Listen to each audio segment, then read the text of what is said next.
Assalamualaikum warahmatullahi wabarakatuh. Sobatku semua dimanapun berada, saat banyak buah dan mulai kita panen berkali-kali, itu biasanya pertumbuhan terong akan semakin subur, guys. Pertanyaan, apakah harus dilakukan perempelan daun dan tunas yang tidak berfungsi? Harus, guys. Perempelan daun dan tunas yang tidak berfungsi itu tetap harus dilakukan. Gunanya seperti yang saya sampaikan dan saya jelaskan sebelumnya, agar tidak mengganggu pertumbuhan buah yang pertama sekali, dan akan tanaman tersebut memudahkan tanaman itu lebih melebar lagi, tinggi lagi, dan buahnya akan terus bermunculan, guys. Contohnya seperti ini, guys ya. Sini udah kelihatan terang, guys. Udah saya lakukan perempelan, guys, di daunnya, guys. Numpuk, guys. Jadi harus dilakukan perempelan terus, guys ya. Harus, agar supaya tadi, kalau tidak dilakukan perempelan, guys, satu lagi, buah pun tidak optimal, pembuahan pun tetap ada, cuman buah tadi, guys, tidak optimal. Yang kita harapkan kan pastinya buah itu optimal, apalagi kalau buah panjang ini, kalau ukurannya dia sesuai seperti kita harapkan, itu paling sedikitnya 3 buah 1 kilo, guys. 3 buah 1 kilo. Tapi kadang-kadang kita panen harus cepat dipanen pada waktunya, itu setidaknya paling banyak pun 4 buah, guys, itu baru 1 kilo. Karena terong ini kalau pas-pasannya, walaupun dia terlihat belum waktunya panen, tapi agar supaya tidak mengganggu lain, semakin sering dipanen, maka pembuahan pun akan terus berlangsung, guys. Jadi perlu dipanen. Walaupun misalnya 2 hari lagi barulah dipanen, tapi kenyataannya kita hari ini jadwalnya panen 3 hari sekali, guys. Alangkah baiknya dipanen, guys. Tapi setidaknya itu tadi, guys, antara 3 dan 4 itu 1 kilo.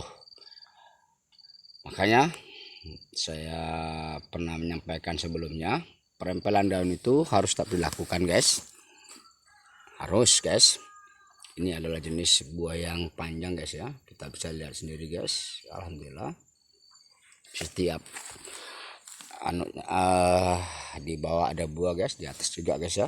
Bisa lihat, guys. Ini, guys, bisa dilihat. Yang penting pemupukannya harus rutin, guys ya. Bisa dilihat, guys, ini udah tingginya udah 1 meter lebih, guys ya. Bisa lihat, guys ya. Ini yang besar ini 2-3 hari lagi, guys, baru panen, guys ya. Nah, ini hari Jumat nanti baru saya panen, guys.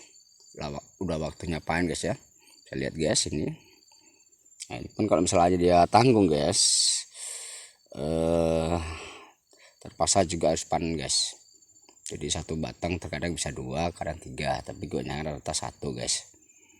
Bisa lihat, guys ya, ini yang susulannya, guys. Apabila ini udah dipanen, guys ya, ini nanti cepat dia besarnya, guys. Ini cepat dia besarnya, guys. Dalam tempo 3 hari, ini hari Jumat udah mulai besar, guys ya. Ini kalau saya perhatikan, kalau cukup airnya, penyiramannya pagi dan sore, guys, pembuahannya cepat sekali besarnya, guys. Makanya ini harus segera dipanen nanti 2 hari lagi lah, guys ya, hari Jumat. Nah, ini juga sekalian, guys ya. Kalau tidak tanggung dia, guys, tapi itu harus panen. Nah, itu nantinya ini akan cepat dia besar, guys. Sama yang di atas juga, guys ya. Sama ini, guys ya. Bisa dilihat, guys ya. Alhamdulillah ini, guys ya. Bisa lihat guys, intinya pemupukannya, perawatannya harus seoptimal mungkin guys, agar supaya pembuahannya terus berlangsung guys. Kita lihat guys ya, bisa lihat guys. Dan ini sengaja saya jadikan untuk bibit guys. Wow, ini udah 3 on lebih nih guys, 3 on lebih, tapi sayang ini rencana untuk bibit guys ya, 3 lebih ini guys. Lihat guys buahnya guys ya, lihat sebelahan juga guys, ini ada guys, ini juga untuk bibit guys ya. Panjangnya ini kurang lebih udah mencapai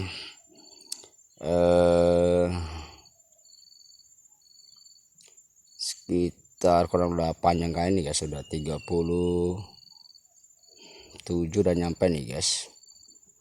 Mungkin sampai nanti dia bisa mencapai 40 nih guys panjangnya guys. Alhamdulillah guys. Ini buahnya yang ada atas bisa untuk dipanennya guys ya. Bisa lihat memang jenis ukuran model panjang guys ya. Guys, alhamdulillah guys, ini udah berkali-kali dipanen guys, alhamdulillah. Ini makanya saya bilang dan saya sampaikan sebelumnya, perempelan itu harus tetap terus dilakukan agar supaya pembuahan itu optimal guys, dan pemupukannya juga dilakukan 5 hari sekali. Dan untuk yang tanaman yang kita jadikan bibit, satu buah yang paling bagus ya, itu pemupukannya buat 2 lubang seperti ini guys. Ini guys, tugal guys, dengan cara tugal. Nah, itu kalau biasanya kita mupuk, kalau untuk yang sudah berbuah guys ya, itu 1,5 sendok guys, sampai 2 sendok makan guys ya, bakarannya itu 5 hari sekali. Sedangkan kalau untuk yang tanaman yang kita jadikan bibit buahnya, tapi satu aja guys ya, dan untuk tanaman buatlah 2 kali lipatnya guys pemupukannya guys. Itu yang pernah saya alami sebelumnya guys. Insya Allah nanti dia ini terakhir untuk bibit, tapi di atas juga nanti bisa kita ambil untuk dijual guys. Jadi makanya pemberian makannya itu, mupuknya itu harus 2 kali lipat guys. Nah, itu dilakukan 5 hari sekali. Dan jangan lupa juga guys, dilakukan juga dengan penyemprotan perangsang buah guys ya. Jimmy Hantu bisa, Jimmy Hantu atau SP Grow bisa, atau lainnya bisa lah guys yang sudah terdaftar guys ya. Insya Allah kalau sudah terdaftar itu teruji guys. Jangan asal beli perangsang buah, kenyataannya malah merusak tanaman guys. Perlu hati-hati kita dalam memilih perangsang buah. Ini yang jenis panjang guys ya. Kalau yang jenis pendek seperti ini guys ya, guys, kita lihat guys ya, ini guys, ini jenis pendek guys ya, ini jenis pendek. Ini memang ada juga sih kadang orang maunya yang pendek, ada juga mau panjang guys. Tapi kalau saya karena jujur aja guys, baru kali ini saya nanam yang jenis pendek guys, kayaknya kurang kurang srek gitu kayaknya guys. Tapi karena saya harus mencobanya guys ya, kenapa tidak, harus mencobanya. Ternyata seperti memang buahnya banyak guys, perbandingannya dengan yang panjang. Kalau yang panjang itu paling banyak 4 buah, kalau yang pendek ini guys 8 buah guys. Dan perawatannya pun lebih gampang yang panjang ini guys. Saya tunjukkan tadi kan, ini yang pendek. Nah, memang buahnya banyak guys seperti ini guys ya. Buahnya banyak guys, bisa lihat guys. Nah ini guys sampai, nah, ini satu janjang bisa mencapai 3 guys ya. Satu janjang, 2 guys satu janjang, 3 guys satu janjangnya guys. Ini guys ya. Guys kita lihat guys ya. Bisa sampai 3 guys, ini satu janjang guys ya. Ini yang kemarin dia guys. Nah, ini dia guys ya. Ini satu janjangnya bisa 3 guys. Ini guys ya. Kita lihat kecil. Dan ini 2 hari lagi lah harus panen guys. Ini harus panen ketiga-tiganya ini ya harus dipanen. Walaupun ini kecil, tetap harus panen guys. Karena kan dia sama pembuahannya guys. Satu janjang guys ya. Lihat ini guys. Bisa lihat guys ya, satu janjang. Ini satu janjang juga, 2 buah guys. Coba ini pun tetap harus panen 2 hari lagi guys. Kalau yang model janjangan walaupun kecil harus dipanen guys. Ini yang besar, ini yang kecil. Bisa, nah, tetap harus panen. Karena kalau tidak dipanen nanti dia tua guys. Rasanya pun kurang. Kita lihat yang lain lagi guys ya. Nanti yang pendek, bisa lihat guys ya. Yang banyak guys. Banyak. Terus kita kembali lagi yang panjang guys ya. Bisa lihat guys. Alhamdulillah guys. Banyak.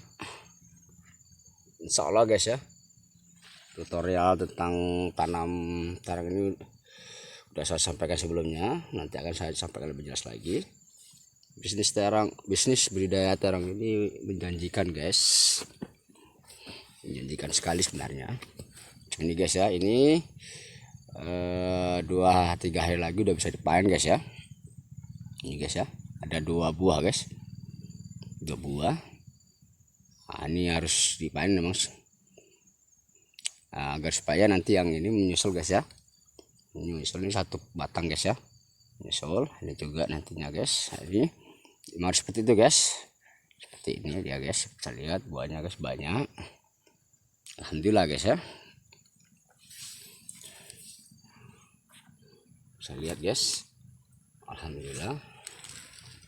Kita lihat yang lain guys ya, yang untuk bibit guys ya. Untuk bibit juga guys, ini wow, alhamdulillah guys, panjangnya luar biasa guys ya. Ini udah mencapai berapa nih guys, 38 cm ada nih guys. Guys, ini pun ada lagi guys, lebih panjang lagi guys, panjang lagi. Ini kalau untuk 38 lebih nih guys. Ini guys ya, bisa lihat guys, panjang guys, 38 lebih. Lihat di atasnya pun ada buah guys. Lihat guys ya. Jangan lupa guys, seperti tadi untuk bibit tanaman yang untuk bibit guys ya, itu pokoknya buat 2 lubang guys ya, dengan cara tunggal. Ini udah saya lakukan, baru saya pupuk guys ya. Yang pertama tadi belum, memang saya sebagai contoh guys ya. Di sini guys 1, ini lihat pupuknya masih ada guys ya, NPK guys, itu juga guys ya. Ini guys, nah harus 2 lubang dia guys ya, dengan cara ditunggal guys. Sama yang ini pun ya guys ya, ini 1 guys, ini 1 lagi nih guys ya guys ya. Nah agar supaya nanti karena yang pertama kali akan serap oleh buah ini guys ya, kemudian baru yang selanjutnya ke atas guys. Oke guys ya, alhamdulillah guys, kalau buahnya banyak. Oke, kita lihat yang lain guys ya. Semoga sobatku semua ada yang mau coba budidaya terong guys. Jadi saya kasihkan contoh yang sebenar-benarnya guys ya, bukan rekayasa guys. Ini asli. Ini ada yang lebih panjang lagi guys.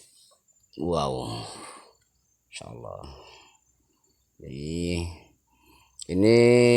40 cm ada nih guys.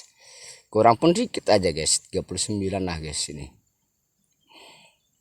Guys ya. Lihat guys buah yang di atasnya guys ya. Memang sih ada pengaruhnya, makanya agar supaya dia optimal tanaman tersebut yang buahnya untuk bibit, makanya pemupukannya harus dilakukan 2 kali lipatnya guys. Jangan dilakukan standar pemupukan, jangan guys. Kalau lainnya yang seperti saya bilang tadi di awal, kalau lainnya hanya 1,5 sendok atau hampir 2 sendok dalam sekali pemupukan per 5 hari, maka yang untuk tanaman yang untuk bibit buahnya 1 aja per tanamannya, maka pemupukannya harus dilakukan dengan 2 kali lipatnya takarannya guys ya. Insya Allah ini guys sebetulnya guys ya, sebetulnya guys ya. Yang ini untuk bibit guys ya, bibit. Yang ini untuk Jadi kita ambil petik untuk dijual guys ya. Guys ya, bisa lihat guys. Nah, kita cek lagi yang lain guys ya. Kita cek yang lain guys ya. Ini udah berkali-kali tak dipanen guys. Alhamdulillah. Alhamdulillah guys ya, bisa dilihat ini guys ya, udah kelihatan terang semua guys. Udah saya lakukan perempelan tadi pagi, daun dan tunas guys ya. Jadi jadi guys, lihat calon bakal buahnya guys. Alhamdulillah. Kita ada lagi yang untuk bibit guys ya. Ini guys, oh ini udah kena tanah nih guys. Ini bawahnya nanti akan dikasih kayu atau apa guys, yang penting untuk tanah guys, agar supaya bisa memanjang lagi guys ya. Ini itu bibit guys. Nah, jadi bagus nanti diganjel pakai kayu guys. Bisa lihat ya, panjang guys. Ini kurang lebih mencapai 37 nih guys. Masih bisa panjang lagi, masih guys, panjang lagi masih bisa, dan besar lagi masih bisa guys. Kalau di kemasannya seperti saya sampaikan dari awal itu 38, tapi kenyataannya setelah saya alami di lapangan bisa lebih dari 40 cm guys. Kita lihat lagi guys, ada yang panjang lagi. Wadah guys, ini guys yang panjang kali guys, udah besar guys ya. Wow, Masya Allah. Ini guys besar nih, diameternya ini udah berapa nih guys ya. Saya lihat sendiri guys ya. Ini diameternya kalau 7 cm ada nih guys. Itu bibit nih guys ya. 7 cm ada guys.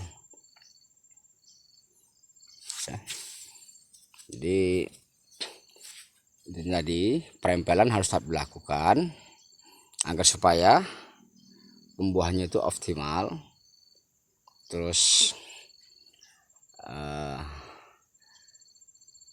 agar memudahkan dalam penyemprotan pestisida, yaitu insektisida untuk pengendalian hama, fungisida untuk pengendalian penyakit.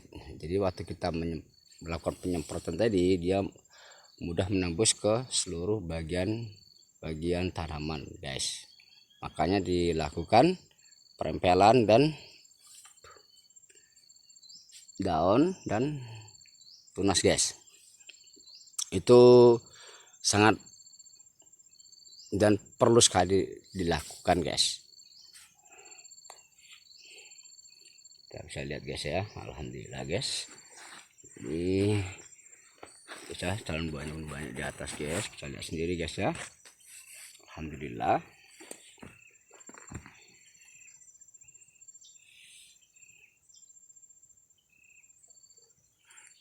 Kalau keuntungan tanam terong yang buah panjang ini guys ya, keuntungan tanam yang buah terong panjang ini, kalau di kemasan itu tertera guys, sampai habis masa panen dalam per rumpunnya itu 4 sampai dengan 6 kilo guys. 4 sampai dengan 6 kilo. Oke, kita rata-ratakan aja, pukul rata guys ya, 4 buah 1 kilo. Jadi berapa buah kita untuk mencapai agar supaya dia bisa target, kita ambil tengah-tengahnya aja guys ya, 5 kilo guys. Di kemasannya seperti saya sampaikan tadi, 4 sampai dengan 6 kilo buah dalam pertanamannya itu 4-6 kilo. Jadi berapa buah guys sampai habis masa panennya, anggap aja, hitung aja lah guys ya, nggak usah banyak-banyak guys ya, 30 buah guys ya. 30 buah, hitung yang rusak guys, tinggal anggap aja lah guys ya, 25 buah guys ya. Anggap aja yang rusak 5, kita hitung yang rusak guys ya. Nggak mungkin kita dalam bercocok tanam itu semuanya bagus buahnya guys. Kalau yang terlalu bengkok guys ya, seperti ini guys ya. Oke guys, kita kasih contoh guys ya. yang terlalu bengkok seperti ini guys, ini nggak laku di pasar guys ya, nggak laku di pasar. Kalaupun laku harganya agak miring guys, agak lebih murah. Nah, tapi kalau untuk orang di kampung, nah mungkin yang pesan-pesan nggak masalah guys, kita kasih harga murah. Nah, kalau misalnya kalau di pasar guys ya, kalau orang ngambil masa-masa saat sekarang ini kebanyakan 7.000 guys, paling murah pun 6.000 itu tengkulak ngambil guys ya. Nah, kita jual di kampung dengan 8.000 sekilo, laris manis guys, seperti ini. Jadi kita kembali ke hitungan yang tadi guys ya. Jadi berapa buah optimalnya untuk dijual agar supaya dia bisa mencapai target 5 kilo per batangnya sampai habis masa panen, berarti sekitar anggap aja 20 sampai dengan 25 buah guys ya. Nah, jadi kita bisa bagian sendiri, kalau 25 bagi 4 itu sekitar 6 kilo lebih guys. Nah, kan gitu guys, tapi kita anggap aja lah 5 kilo aja lah guys, itu udah untung sekali guys. Kalau lebih dari itu ya alhamdulillah banget guys. Ya 5 kilo aja guys ya, kita kalikan dengan kita tanam nggak usah banyak-banyak, misal 3.000 tanaman, 3.000 kali 5 berarti sekitar 15 ton guys. Nah, kalau harga terong ini guys kebanyakan dia itu harganya cenderung stabil guys.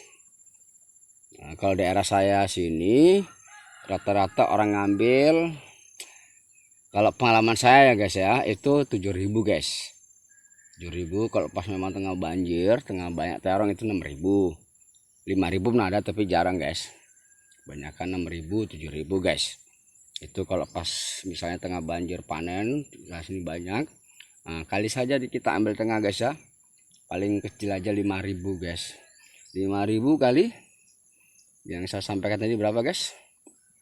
15 ton. Karena sudah lumayan guys, 75 juta guys. Hanya kita menanam 3.000 tanaman guys. Tapi dengan catatan sesuai dengan prosedur budidaya terong guys. Apakah bisa lebih? Bisa guys, bisa. Jadi intinya kita, kalau saya pribadi sih hitung-hitung tanaman itu saya nggak selalu ngambil yang tinggi guys, saya ngambil yang tengah-tengah, bahkan saya ngambil yang paling terendah guys. Itu yang saya lakukan. Ya alhamdulillah, kok lebih itu ya alhamdulillah banget. Itu aja udah untung guys, itu aja udah untung banget kan.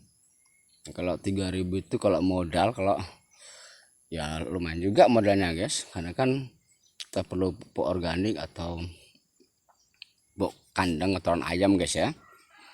Itu belum yang kapurnya, belum yang pupuk kimianya kan guys ya, urea, NPK, atau kita kalau mau pakai NPK aja guys ya, belum KCL nya, belum yang obat-obatannya. Ya lumayan juga modalnya, tapi setidaknya kalau kita yakin insya Allah jadi guys. Kalau untuk 3.000 tanaman, kalau kita sering kerjaan sendiri guys ya, mungkin tetaplah guys, sebagian juga lupakan itu modal habis sekitar kurang lebih, kalau misalnya kita juga ngerjakan juga, maksudnya tidak serba diupakan semua, itu antara 15 sampai dengan 20 juta habis modalnya guys. Itu guys, itu kalau kita nanam sekitar 3.000. Nah, itu udah biaya waktu pas awal pengolahan lahan, terus dan waktu panen guys ya, sudah semuanya guys, antara sekitar 15 sampai dengan 20 guys. Nah, gitu. Tapi kalau kita kerjaan sendiri semua guys ya, kita sendiri, misalnya kita ada keluarga, ya mungkin nggak sebanyak itu guys, mungkin waktu panen pun itu nggak susah kali kalau ada keluarga sendiri guys ya. Tapi setidaknya kan namanya keluarga, nggak mungkin nggak kita beri upah guys ya, walaupun adik sendiri atau abang sendiri, tetaplah kita beri upah guys. Tapi kan kita setidaknya kita membantu keluarga sendiri guys. Jadi itulah guys hitungannya guys ya. Kalau misalnya Yang jenis terong yang saya tanam ini dalam kemasannya 4 sampai dengan 6 kilo guys.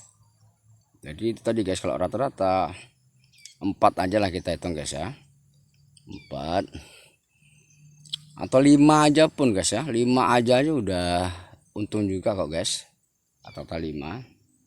Tapi kan ada juga nanti rata-rata ada juga yang 3 buah 1 kilo. Nah, jadi kita ambil tengahnya aja 4 lah guys ya, itu udah lumayan guys. Nah, itu tadi ya, cara tanamnya itu sesuai dengan prosedur budidaya terong guys. Nah, dan udah saya sampaikan sebelumnya guys ya, tapi insya Allah nanti akan saya sampaikan lagi lebih jelas lagi guys, insya Allah. Jadi kita kembali ke awal tadi, perempelan itu harus tetap dilakukan. Apakah sampai di sini saja? Tidak guys, ini nanti terus akan semakin tinggi guys ya, semakin tinggi, dan mungkin akan keluar tunas lagi. Kalau tunas itu misalnya optimal pertumbuhannya guys ya, di atas ini guys, dan buah bisa makin besar, jangan dibuang guys. Yang sama tadi, tunas yang tidak berfungsi, yang tidak optimal, itu harus dibuang. Bagaimana dengan tunas yang seperti ini? Nah, karena kalau saya pribadi, saya biarkan dia ini buah ini dulu jadi guys ya, sampai kita panen. Kalau di sini atasnya masih ada, saya biarkan dulu. Biasanya ini dia akan terhambat guys ya. Mungkin yang tunas seperti ini paling bisa dilakukan dia sampai 4 kali panen aja guys. Biasanya 4 kali. Ini ada 1 guys ya, jangan 1 2, terus ini cikal bakalnya pun ada guys ya, bisa lihat guys. Ini biasanya nggak banyak guys, biasa hanya 4 kali panen. Habis itu apa yang harus kita lakukan?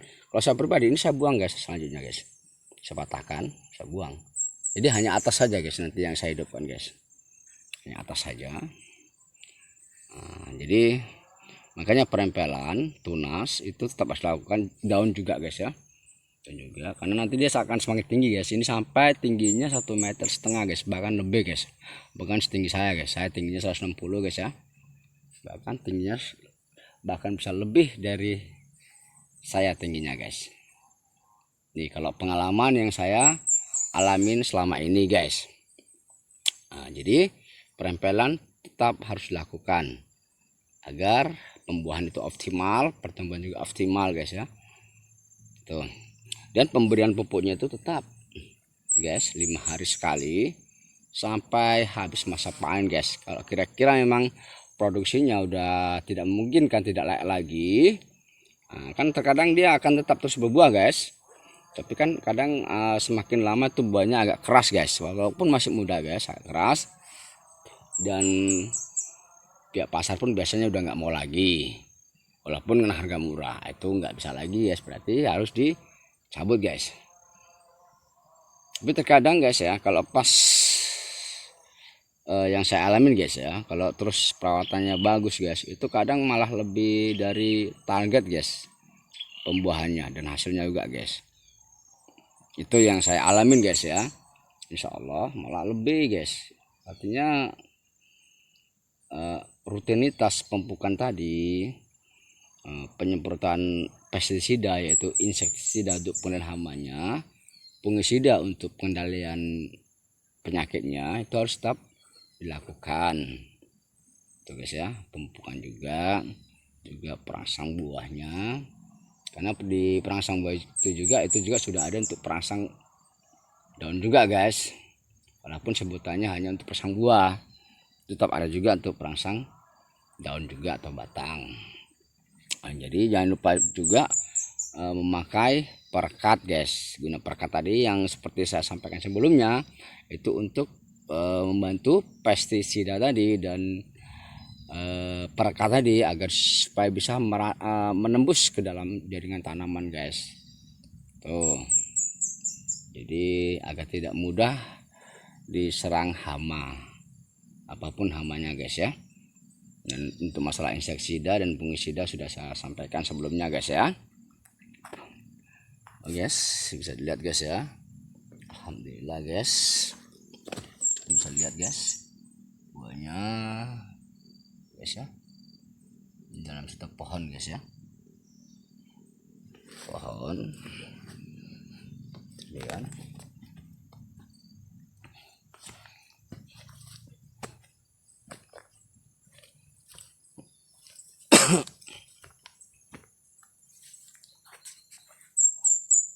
Dan usahakan guys ya, ini kalau dia sudah tidak rimbun lagi, ini kan matahari bisa tembus guys, masuk guys dari sini guys ya, matahari bisa tembus guys. Tapi kalau dia terlalu rimbun guys ya, jadi bawah tuh nanti terlalu lembab guys, paling bawah guys. Jadi makanya ini diperlukan perempelan daun guys, ya guys ya. Makanya sangat diperlukan sekali perempelan daun dan tunas yang tidak berfungsi lagi. Dan jangan lupa jarak tanamnya tuh guys ya, jarak tanamnya. Kalau di musim kemarau usahakan jarak tanamnya jangan terlalu jauh, 60 kali 70 guys. Tapi kalau di musim hujan, saran saya usahakan tanamnya agak jauh sedikit. Itu karena ini kalau saya ini yang jenis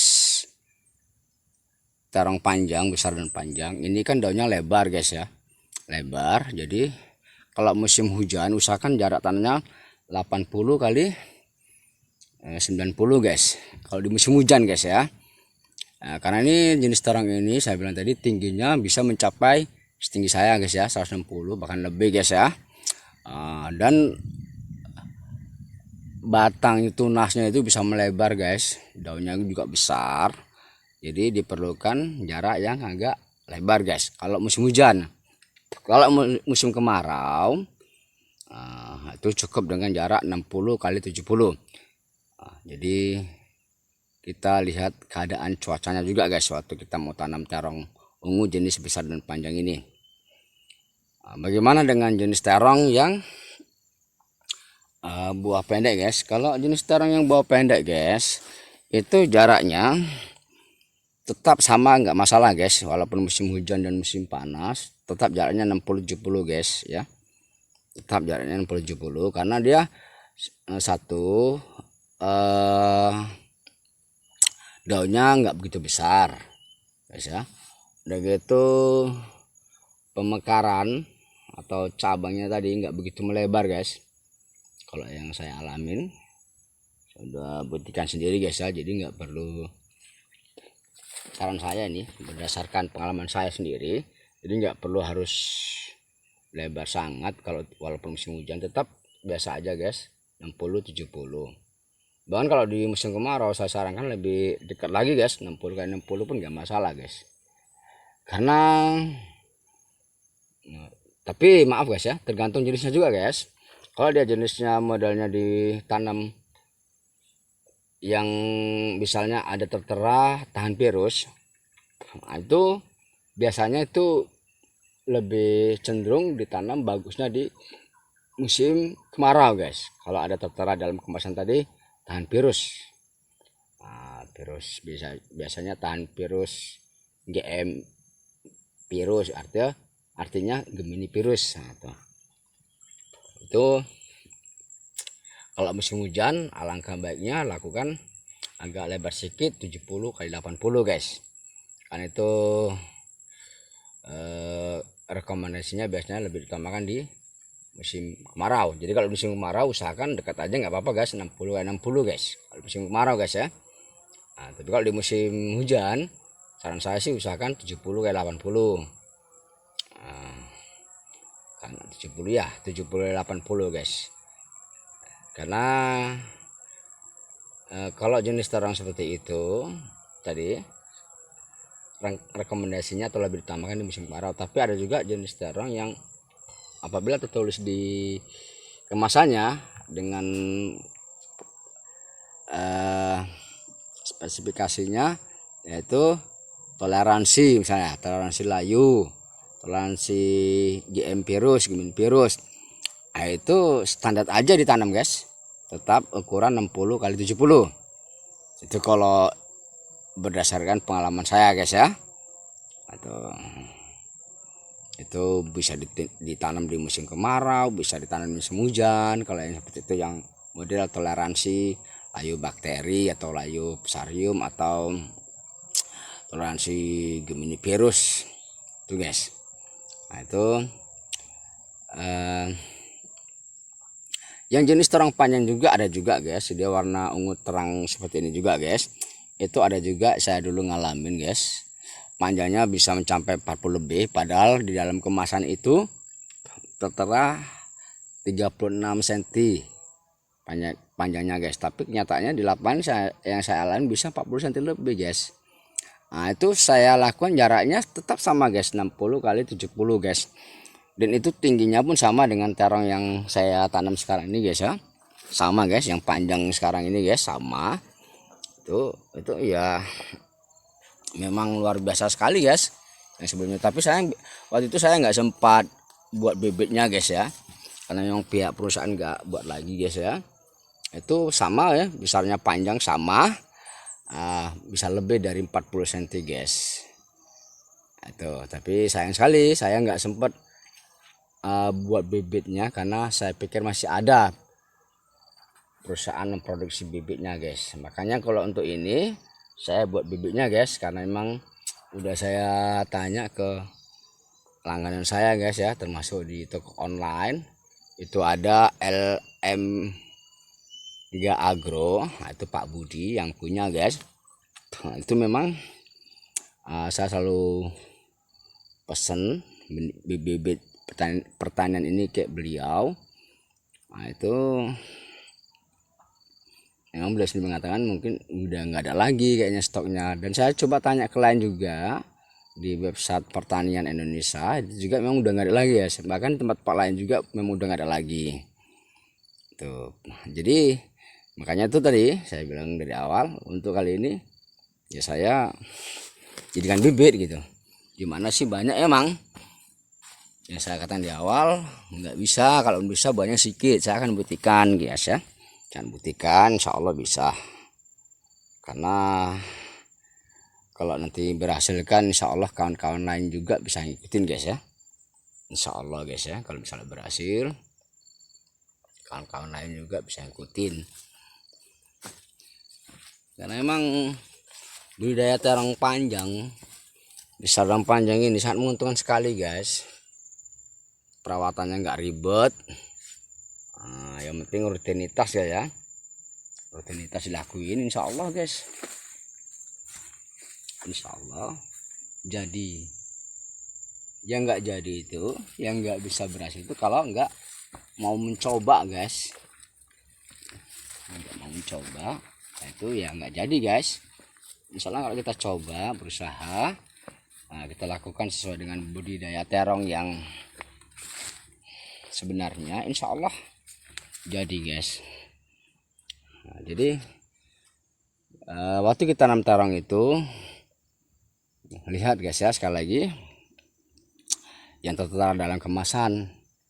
Nah, tadi sekali lagi saya katakan, kalau ada tertera tahan virus itu biasanya cenderung lebih optimalnya ditanam di musim kemarau.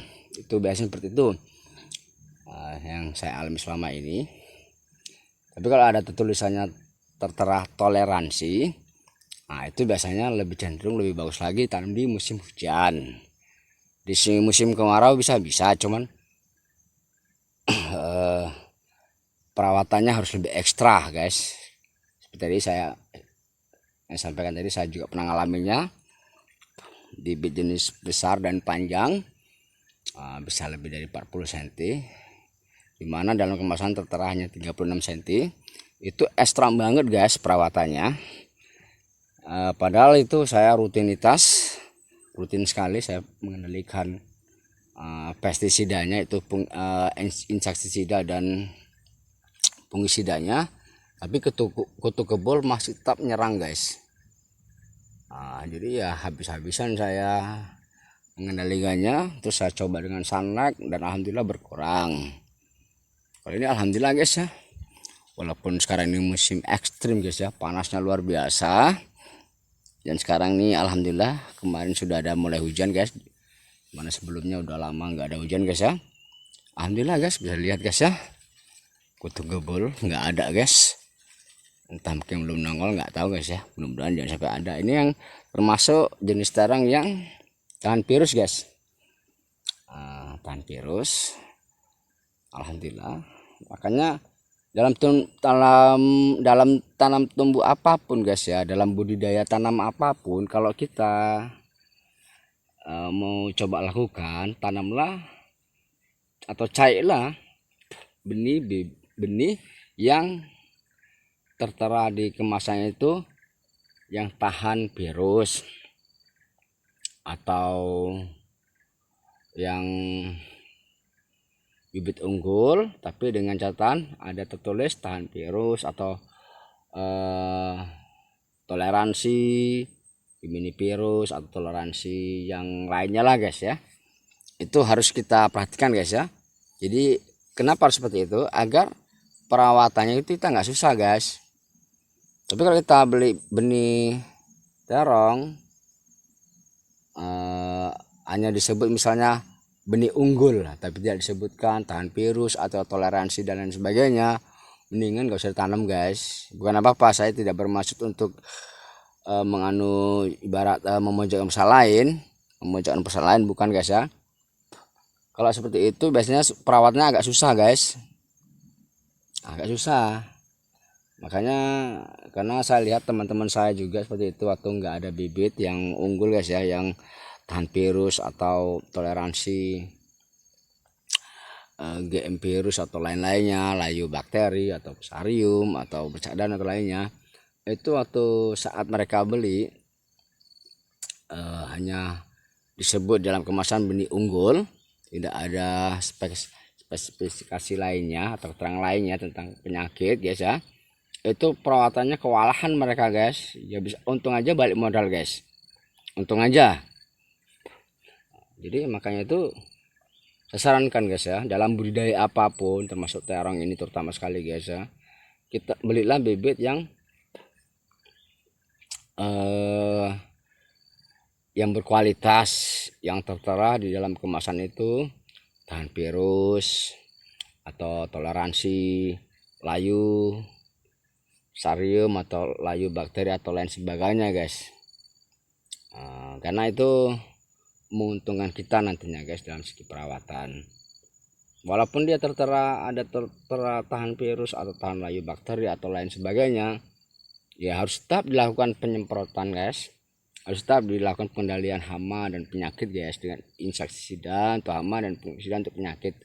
Itu harus, bukan berarti karena ada tertera dalam tulisan tahan virus atau tahan layu bakteri atau tahan layu fusarium atau tahan bercak daun, terus kita nggak mengendalikannya dengan insektisida, tidak mengendalikannya dengan fungisida, tidak guys, harus tetap dilakukan guys, harus. Maksudnya yang perusahaan tadi mengklaim tadi artinya agar kita mudah perawatannya guys, gitu maksudnya. Dan itu memang sudah terbukti guys, dan saya sendiri udah mengalaminya sendiri. Makanya saya selalu, semenjak pengalaman saya pertama sekali bertanam terong, makanya saya selalu memilih bibit yang tertera dalam kemasan tadi tahan virus guys. Tahan virus. Dan ini tadi tahan virus tadi berarti dia lebih cenderung ditanam lebih optimalnya ditanam di musim kemarau. Jadi kalau misalnya mau ditanam di musim hujan, jaraknya harus seperti saya bilang tadi di agak jauh sedikit guys. Bisa tadi, makanya harus tahu guys trik-trik dalam kita tanam tumbuh terong ini. Jadi enggak harus selamanya tanam terong ini jaraknya 60 kali 70, enggak juga guys, terutama untuk yang jenis terong besar dan panjang yang saya tanam ini enggak juga. Jadi kalau di musim kemarau atau ekstrim saat ini saya tanam dengan jarak 60 kali 70 itu guys. Jadi ada perbedaannya guys ya, jadi enggak semuanya sama.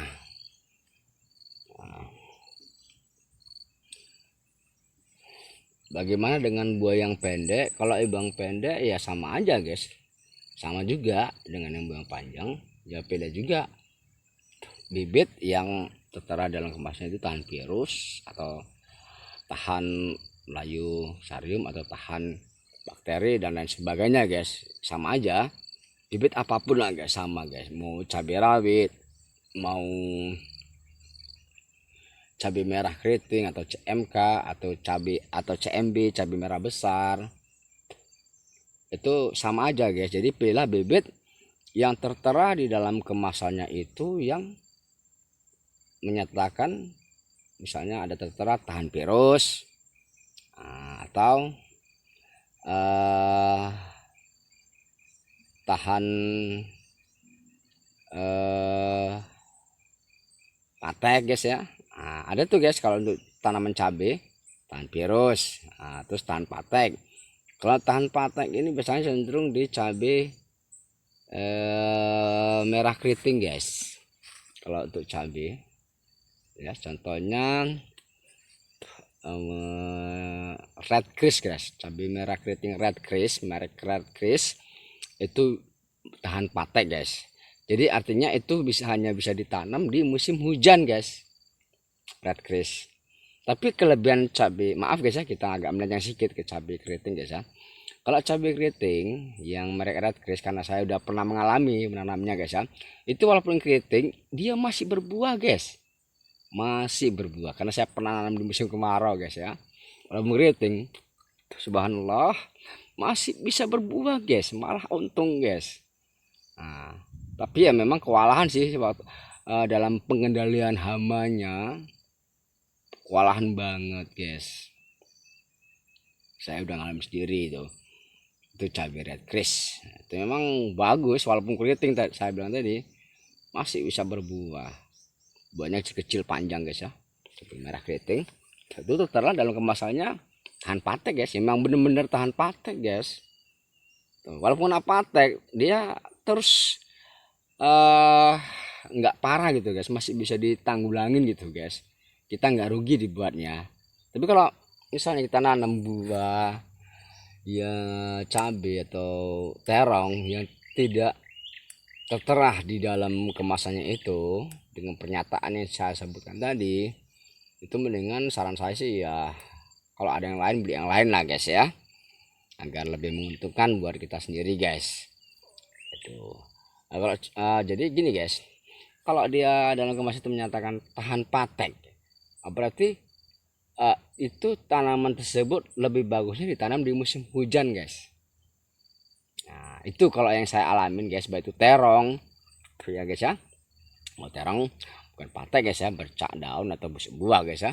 Itu patek itu untuk cabai guys ya, baik cabai kecil, cabai rawit atau cabai besar atau cabai merah keriting guys ya. Itu kalau ada tertera tulisan, sekali lagi saya bilang tadi tahan patek, itu lebih bagusnya tanam di musim hujan. Tapi kalau ada tertera misalnya untuk cabai, baik cabai keriting atau cabai rawit ya guys ya, atau cabai merah besar, kalau ada tertulis tahan virus, itu lebih bagusnya ditanam di musim kemarau guys. Nah jadi ada loh guys differentnya itu atau perbedaannya itu ada. Tapi apakah bisa ditanam di musim yang berbeda? Bisa guys. Cuman perawatnya itu lebih ekstra guys. Nah, kita yang kewalahan guys. Tuh. Jadi kita sendiri yang kewalahan dibuat tanaman tadi. Jadi makanya sekali lagi saya pesan, kalau misalnya sobatku semua mau jadi Pak Tani atau mau jadi Bu Tani, nah guys, pilihlah benih. Kalau untuk di musim kemarau, carilah yang tahan virus. Nah guys ya, di musim kemarau carilah yang tahan virus. Apa itu terong, atau itu timun, apa itu cabai, atau itu tomat. Nah itu yang saya alamin selama ini guys. Jadi kalau misalnya kita musim kemarau nih ya, kita mau nanam terong, cari yang tahan virus guys. Nah, kalau misalnya kita mau nanam cabai di musim kemarau, cari yang tahan virus. Dengan timun sama guys, cari yang tahan virus guys. Nah itu guys, jadi ada differentnya guys ya, perbedaannya itu ada. Jadi kalau musim hujan cari yang tahan patek guys. Nah, cari yang tahan patek sama cabai seperti itu. Kalau untuk cabai merah keriting yang saya tahu tahan patek itu cabai red Chris guys, red Chris. Nah, saya tidak tahu masih ada atau tidak benihnya itu saya selalu pesan di website LMG Agro. Itu bisa dicari di Facebook guys ya, LMG Agro. Itu Pak Budi yang punya, orang Jawa sana. Saya kenal pun hanya lewat medsos aja guys ya, tapi alhamdulillah beliau amanah orangnya guys. Saya selalu pesan, selalu nyampai guys. Dia selalu menjelaskan secara detail mungkin tentang tanaman. Nah, itu. Dan terakhir saya pesan terong memang udah nggak ada lagi. Cabai red Chris pun saya pernah pesan udah nggak ada lagi guys ya. Tapi ada kalau untuk cabai guys, kita maaf agak beralih sedikit guys, cabai guys ya. Kita pernah ada juga sih cabai yang bagus guys ya. Saya lupa itu, Hilux guys, cabai merah keriting Hilux. Itu saran saya kalau mau cabai itu bisa ditanam di musim hujan dan musim kemarau. Hilux harganya pun Hilux juga guys ya, tulisannya HILUX, Hilux cabai merah keriting. Nah itu kalau sobatku mau coba budidaya cabai merah keriting silahkan pesan itu. Kalau red Chris tahu saya emang udah nggak ada lagi, saya udah pesan ke beliau. Tapi kalau mau coba dengan tadi Hilux, harganya ya lumayan guys ya. Mungkin kalau tidak salah satu bungkusnya itu dekat 200 guys, entah 180 berapa atau kalau belum naik guys ya, dekat 200 tuh harganya, 200.000 guys satu bungkusnya. Terus itu sepertinya bagus sih guys, karena saya udah pernah coba yang lainnya itu red Chris ya, nggak rugi guys. Yang jelas tadi guys, budidayanya harus disesuaikan dengan gimana seharusnya berbudidaya cabai tadi. Jadi sama, kita kembali ke terong lagi guys ya, sama juga dengan terong guys ya. Jadi kalau terong misalnya ada tertulis di situ toleransi layu, toleransi bakteri ini bla bla bla bla bla. Nah, berarti itu bagusnya ditanam di musim hujan.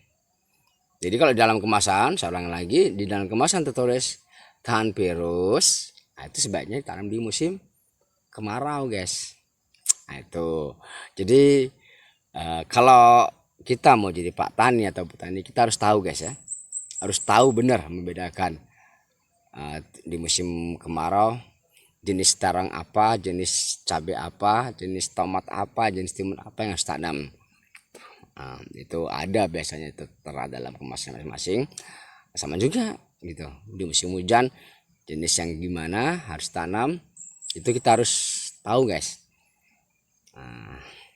Sama juga dengan saya nih guys ya, ini karena saya prediksi saya memang kemarin itu musim panas guys ya, jadi saya tanam terong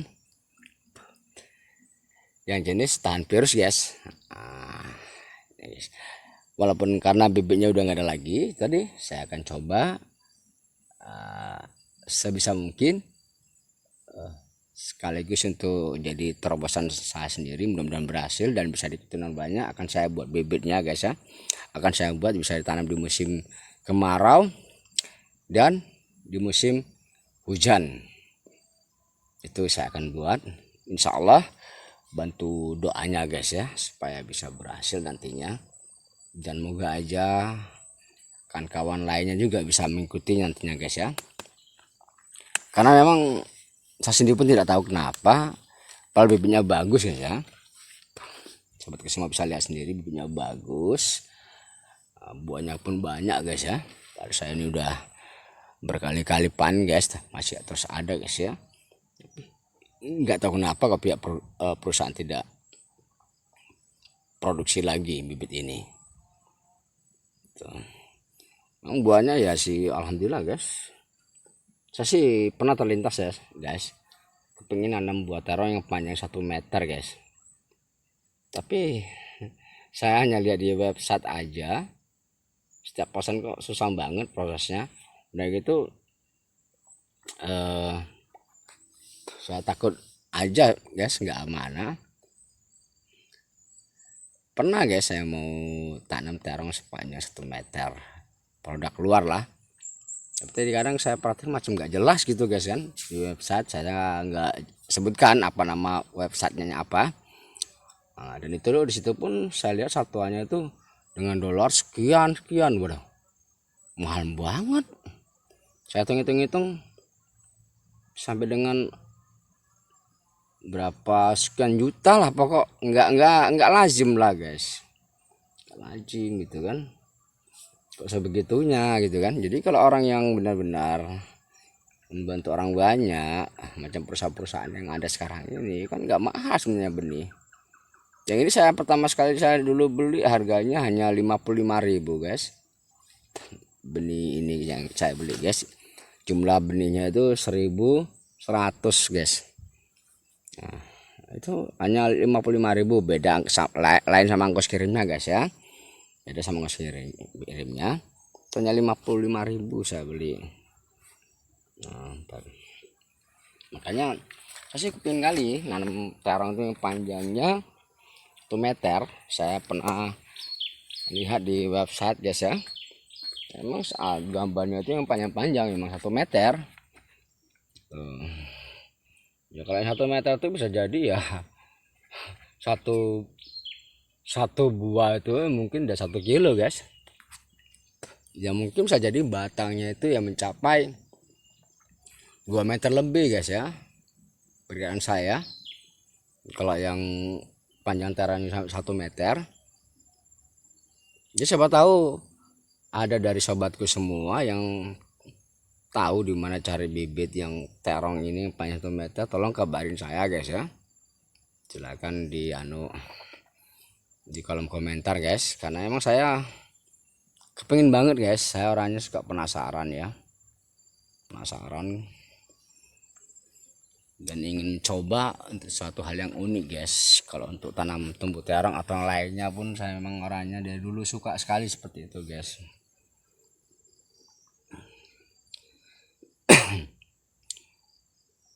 Intinya tadi guys ya, budidaya terong ini pahami dulu, belajar dulu sampai paham bener bagaimana cara budidaya terong yang baik. Jangan kita hanya asal ikut kata orang, kata ini, jangan guys. Silahkan kalau mau ikutin kata orang, tapi terbukti enggak gitu guys ya. Makanya ini yang saya lakukan ini dari awal yang saya sampaikan 12 hari mulai berbuah itu adalah real guys ya, fakta. Dan memang ini tanaman saya sendiri ya guys ya, tanaman saya sendiri, bukan tanaman orang lain. Jadi saya pun tidak ingin orang lain rugi gara-gara omongan saya guys ya. Jadi sekali lagi apa yang saya sampaikan ini adalah real guys, real, nyata guys ya. Dan bukti saya selama ini jadi petani guys. Mudah-mudahan dari sobatku semua ada yang mencoba budidaya terong, silakan guys.